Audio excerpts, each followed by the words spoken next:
Graça e paz, irmãos e irmãs, mais uma escola dominical, nossa classe única. Bom, hoje, continuando aí com as lições aqui da nossa revista da Escola Dominical em Marcha, Histórias da Salvação, falando aí do Antigo Testamento.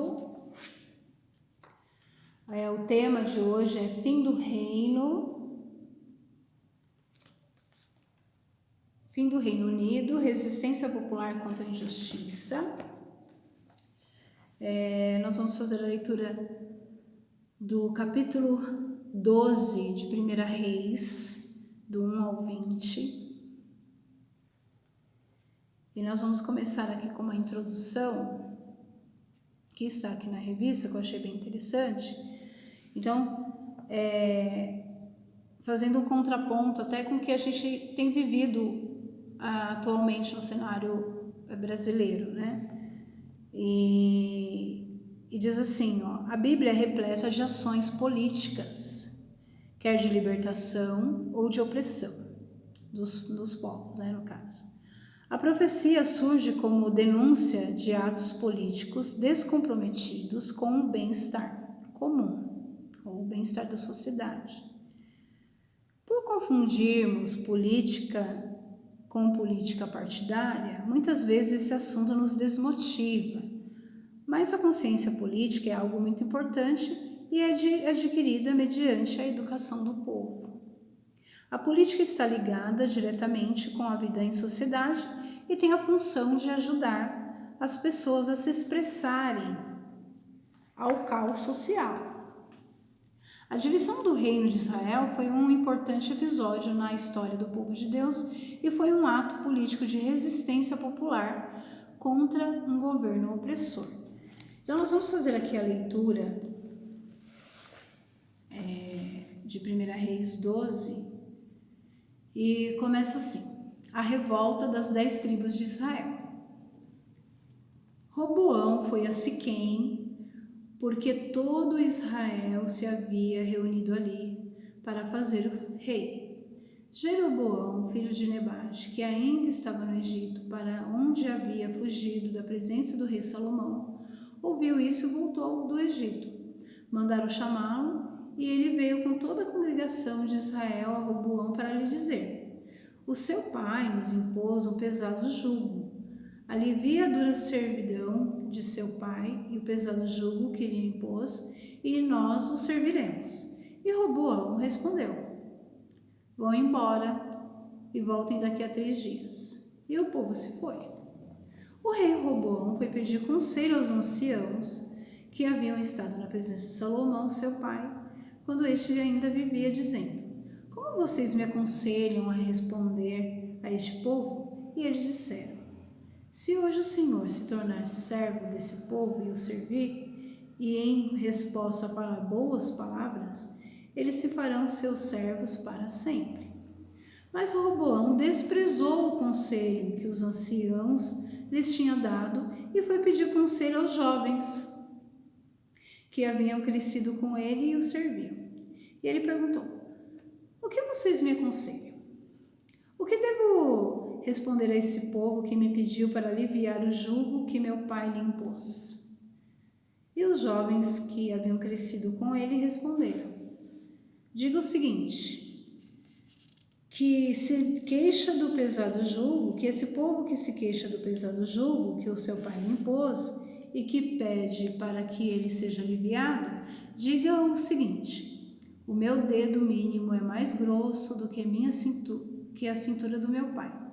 Assim que, se o meu pai lhes impôs um jugo pesado, eu o tornarei ainda mais pesado.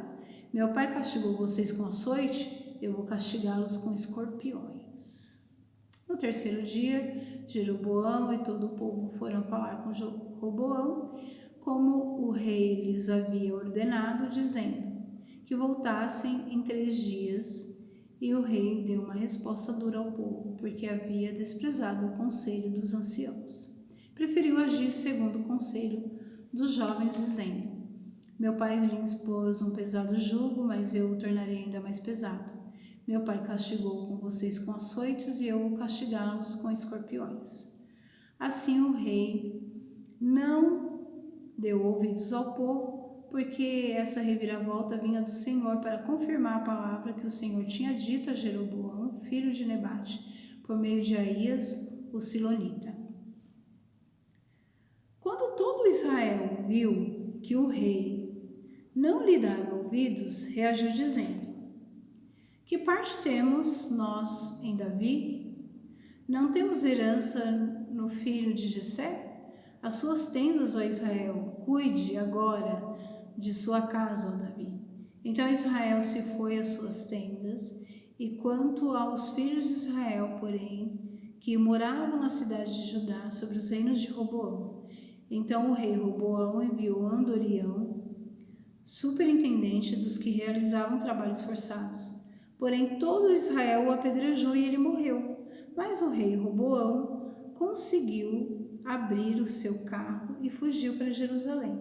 Assim Israel se mantém rebelado contra a casa de Davi até os dias de hoje. Quando todo Israel soube que Jeroboão tinha voltado, mandaram chamá-lo à congregação e o fizeram rei sobre todo Israel. Ninguém conseguiu a casa de Davi, a não ser a tribo de Judá. Então esse é o texto que baseia aqui a nossa lição hoje. E como a gente acabou de ler aqui, o reino de Salomão, como a gente sabe, foi um reinado poderoso, né? O Salomão conseguiu fazer com que a sua nação fosse uma nação poderosa, rica, né? Porém, para ele manter essa sua nação nessa forma rica, poderosa, ele praticava duas questões muito difíceis, que era a cobrança de impostos muito altos, de tributos, né, muito altos, e também de trabalhos forçados. E aí, se vocês me lembrarem, aí a gente conversou isso quando o povo pede o rei e Samuel, ele fala assim: olha, você tem que saber que quando se tem um reinado, quando se tem um rei, então vocês vão ter que trabalhar para o rei, vocês vão ter que dar uma parte para o rei, enfim. Ele explica todas as consequências que para ter um rei eles deveriam arcar.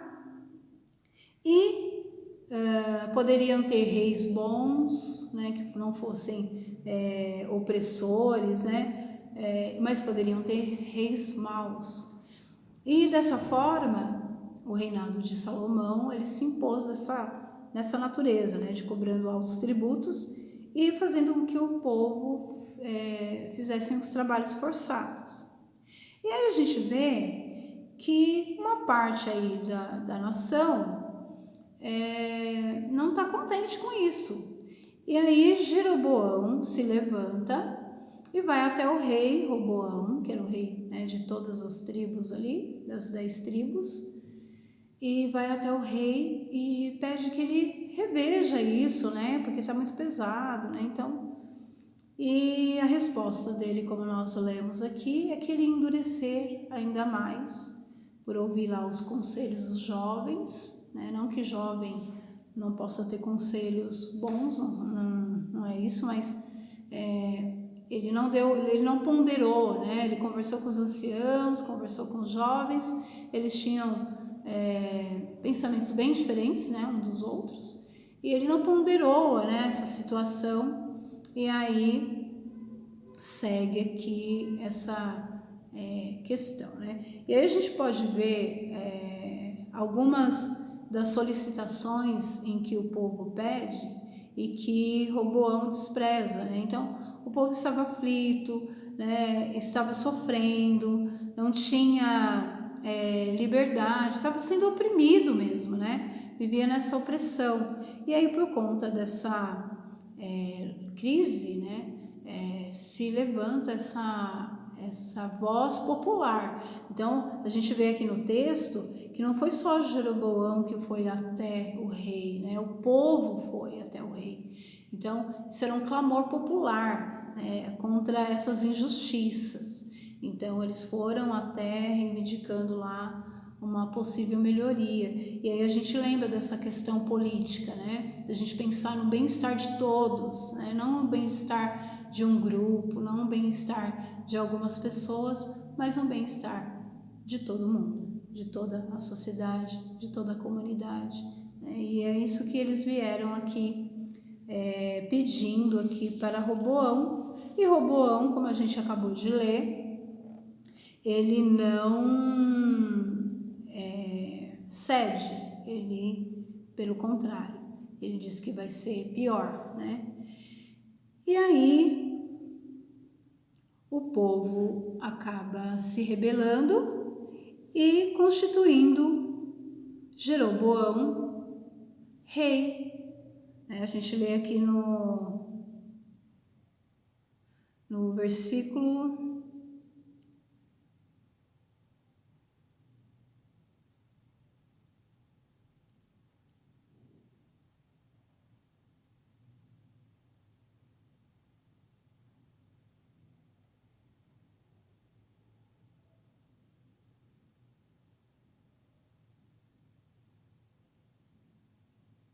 20, e diz assim: quando todo Israel soube que Jeroboão tinha voltado, mandaram chamá-lo para a congregação e o fizeram rei de todo Israel. Ninguém conseguiu seguiu a casa de Davi, a não ser a tribo de Judá.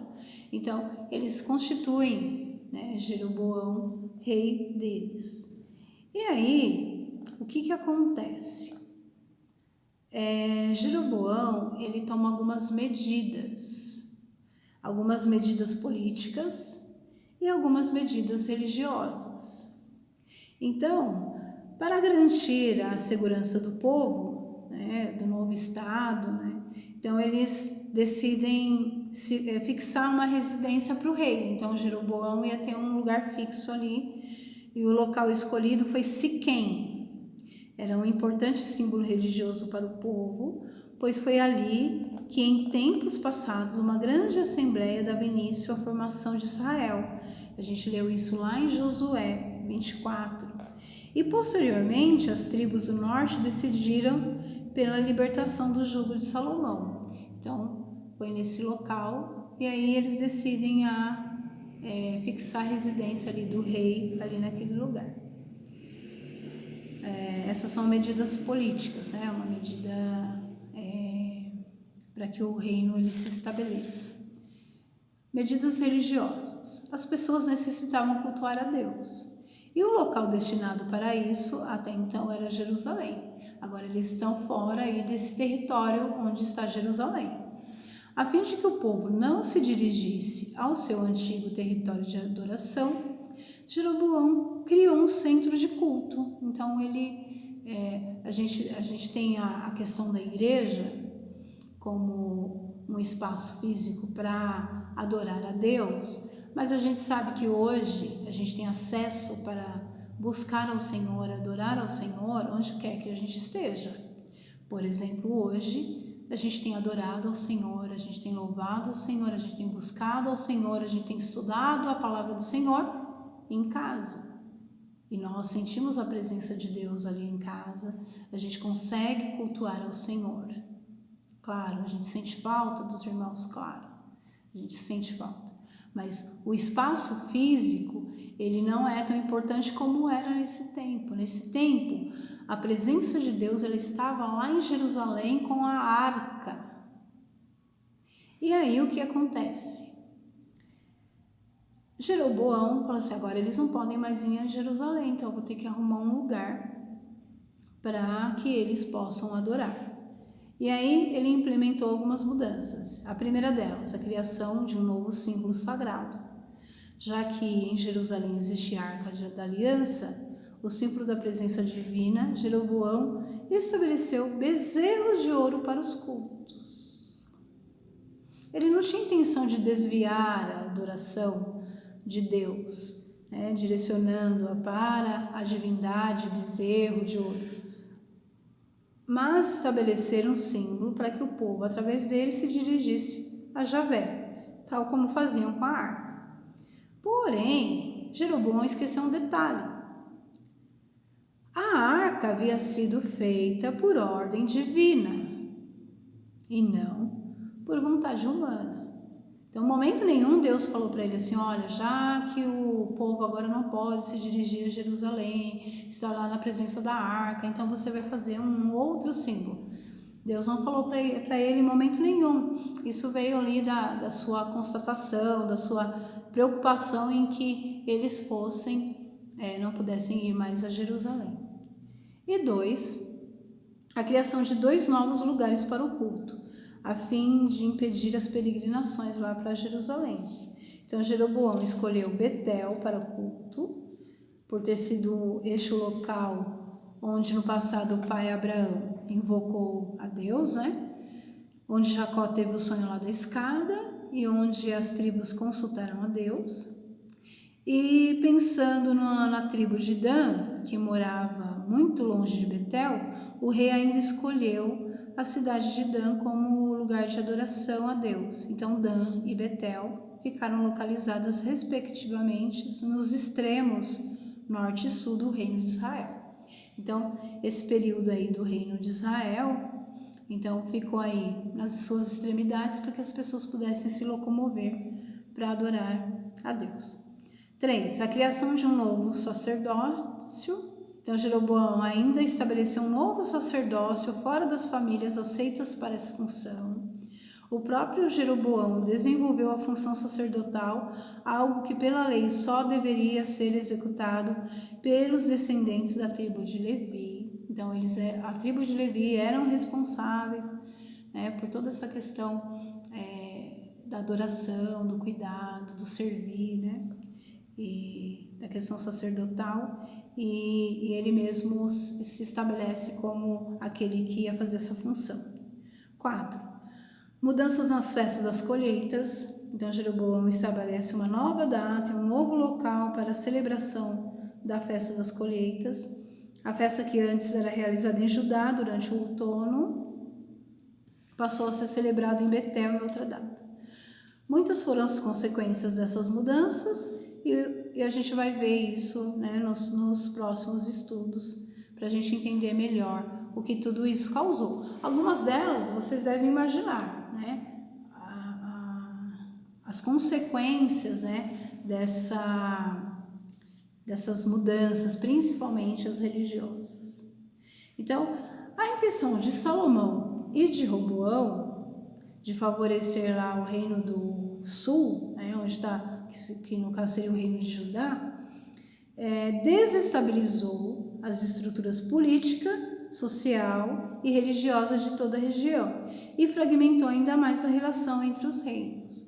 E esses resultados, a gente pode olhar dessa história, dessa separação do reino de Deus, não foram nada abençoadoras. A gente vê até hoje consequências dessas divisões. Os anos subsequentes foram marcados pela presença dos profetas que tentaram a todo custo alertar que era da vontade de Deus que não apenas se fizesse as orações de sacrifício, mas também os israelitas se preocupassem com o bem das outras pessoas. Então, a gente falou um pouquinho disso, sobre a importância das profecias, porque o profeta, ele denunciava aquilo que estava errado. Então, quando começa essa divisão, essa questão das injustiças, então os profetas se levantam para alertar o povo. Então, Deus está vendo lá que a situação está ficando muito difícil, que o povo está se afastando muito de Deus. Então, ele levanta um profeta e esse profeta ali fala principalmente da injustiça social e de toda essa opressão que esses reis acabavam fazendo com o seu povo. No caso de Jeroboão, ele toma aqui umas atitudes bem controversas com aquilo que Deus ele tem para o povo. Então, a palavra de Deus anunciada a Jeroboão através do profeta Aías, que está lá em 1 Reis 11, denunciava situações desarmoniosas e injustas em Israel. e colocava em evidência a idolatria do rei Salomão, era provocadora das crises e divisões do reino. Em nossa sociedade, existem inúmeras realidades que geram conflitos e são responsáveis por crises relacionais, como o individualismo, acirramento das competições, indiferenças, preconceitos, decisões políticas arbitrárias, mercantilização das relações. E nós, como Igreja de Cristo, nós precisamos estar aí para denunciar, para levantar como uma voz profética, mas não como uma voz profética daquelas que a gente às vezes até se arrepia, né? Porque eis que eu te digo que isso, que aquilo, tal. Mas uma voz profética que tenha fundamento nas Escrituras e que o princípio seja o amor, o cuidado com o próximo, né? E quando a gente vê injustiças, nós possamos olhar com um outro olhar, né? Um olhar de que Deus não se agrada desse tipo de situação, né? A gente tem visto ultimamente muito preconceito, racismo, né? Essa semana a gente teve um caso desses, né? Muito evidente, e nós, como povo de Deus, nós não podemos aceitar. Nós precisamos nos manifestar, nós precisamos dizer que isso, Deus, Ele não se agrada, isso não é da vontade de Deus. E que as nossas palavras, elas têm que ser palavras de vida, palavras de paz, palavras de alegria, de gozo, e como voz profética, nós precisamos denunciar todo esse tipo de pecado. E quando nós olhamos essas situações, né, que a gente vê no nosso país, né, a gente vê no mundo, mas a gente precisa falar do que a gente vê aqui perto, né, e nós precisamos ter criar um mundo melhor, né, criar um Brasil melhor, criar um bairro melhor, onde valores, né, do reino, eles sejam realmente expressos, né? E aí eu me lembro bem de uma frase que a pastora Filadélfia falava muito, era quando a gente olhar alguma situação, né, o que Jesus faria? Então eu chego diante de uma situação de injustiça e eu me coloco ali, eu não sei muito bem o que fazer. O que Jesus faria se ele visse esse tipo de injustiça, ele visse esse tipo de maldade, ele visse esse tipo de opressão? O que ele faria? O que ele diria? O que seria a sua ação? E nós precisamos ter esse tipo de ação, né? Os desajustes sociais, frutos do pecado, nos desafiam em nossa vivência como igreja. Então, são muitos desajustes, né? Eu tive a oportunidade no final de semana passado estar num hospital público onde o meu irmão foi internado, pois ele sofreu um acidente, e eu ainda estou indignada com a falta de recursos que os profissionais da saúde, na saúde pública, trabalham. Não tem equipamento, os equipamentos que tem são precários ou são antigos, mas eles ainda têm muita dedicação em fazer. Mas eu naquela situação, eu estou incomodada ainda, eu preciso fazer alguma coisa. Não posso deixar passar, né? Só me incomodei e pronto. A gente precisa, né, quando a gente vê esses desajustes sociais, a gente precisa fazer alguma coisa como igreja, como alguém que conhece os princípios bíblicos, como aquele que conhece Jesus, aquele que mostrou todo o amor, né? Então, nós precisamos de algumas ações, né?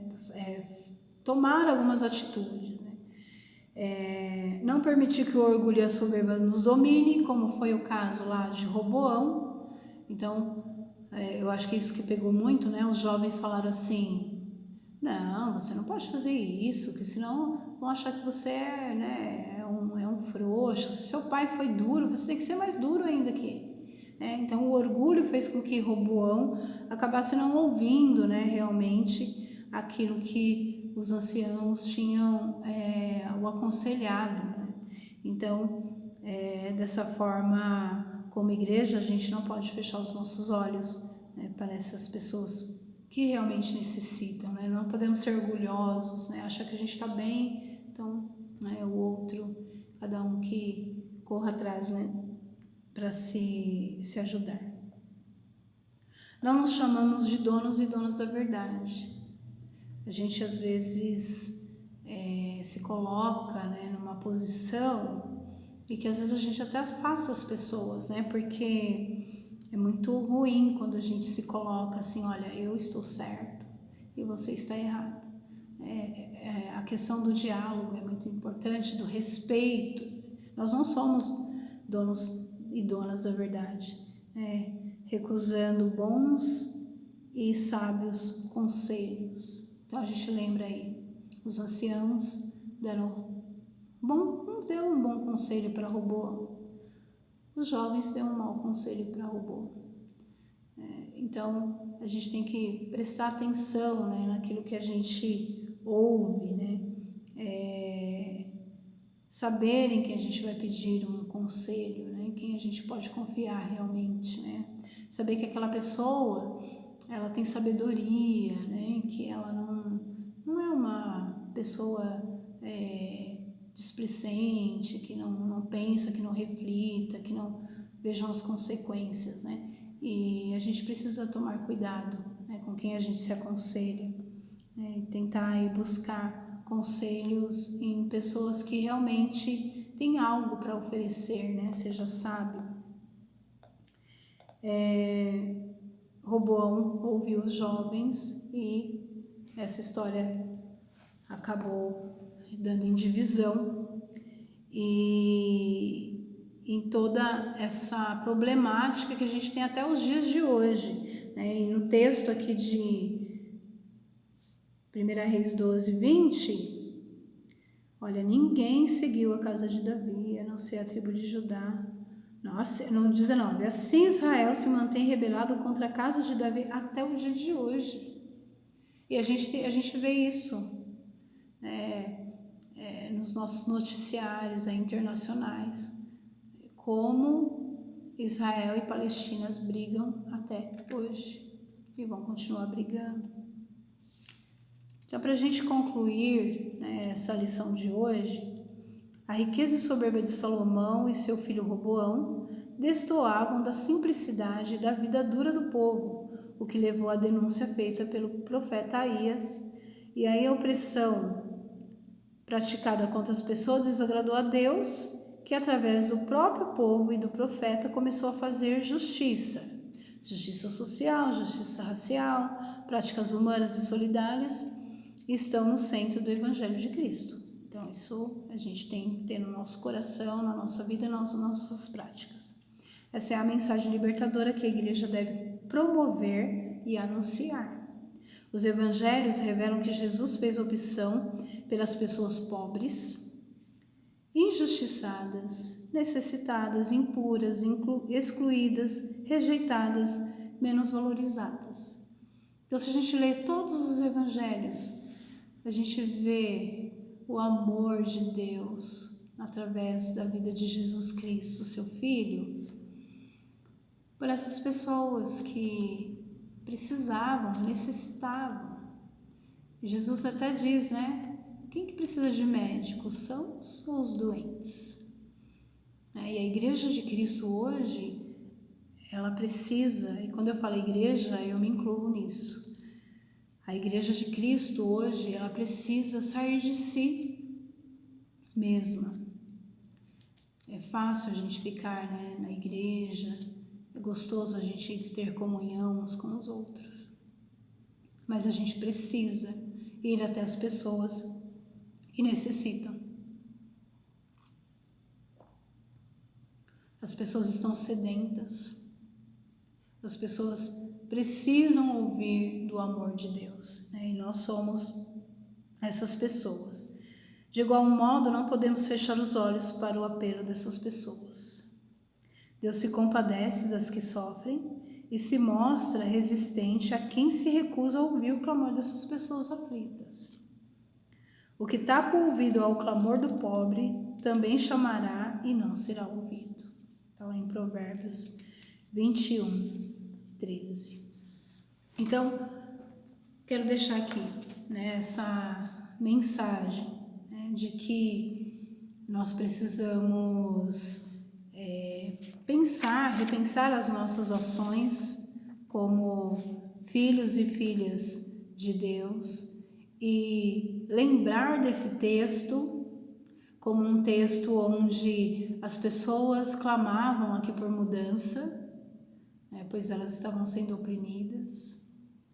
E aqui o povo sofria, né, por causa das cobranças de altos tributos e do trabalho forçado. Né. Hoje a gente tem outros tipos de injustiças e a gente precisa combater como cristãos e cristãs.